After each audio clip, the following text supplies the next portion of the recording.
So continuing with the characteristics of programming languages, we're now going to look at sort of the four areas that make up the software that we write.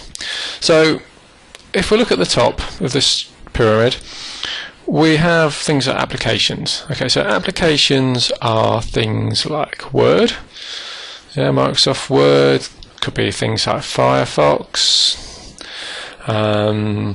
could be things like iTunes. Okay, so all these things are probably generally termed as applications, and applications are made up of a series of programs. So for instance, in Firefox there may be a plugin manager,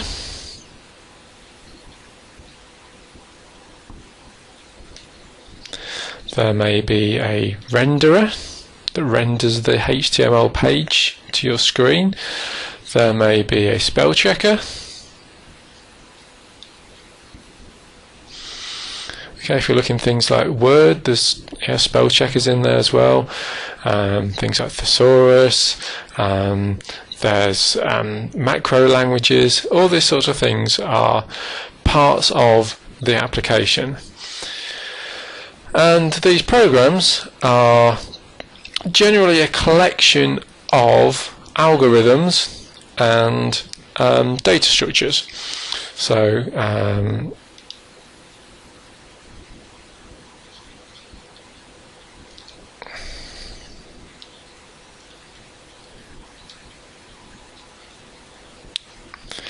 now, depending on what these application was programmed in, these algorithms and data structures may take the form of objects, for instance, in an object-oriented program, or as just data structures and procedures for a procedural programming or imperative type programming language. So an algorithm is something that may do some particular task. For instance, a sort. If you have a list of numbers, unsorted numbers, and you want to find out or put them into order, the algorithm would sort them into order. You may have an algorithm that wants to find the maximum value in a list. Oops, a list of unordered numbers. So we have to go through each one, finding which number is the biggest.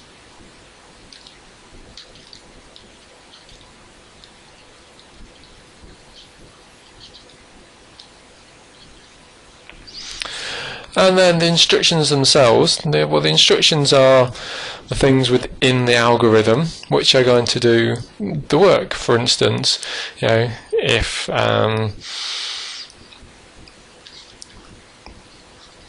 value 1 is greater than value 2, okay, then it will do something. So that would be part of the instruction.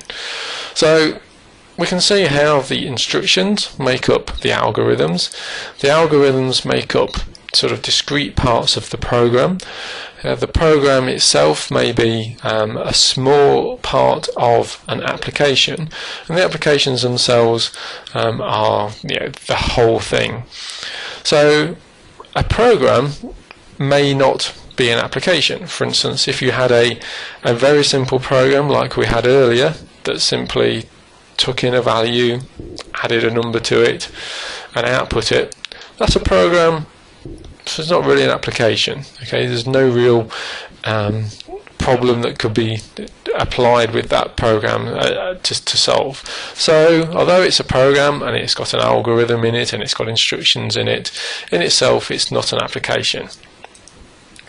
The same way as just maybe a sort algorithm on its own is an algorithm with instructions, but unless we actually include it in a program, a program that has the data within it to actually make up our list of unsorted numbers, then it is on itself just an algorithm. And instructions, well, they're just instructions within the particular programming language. Each programming language will have different instructions.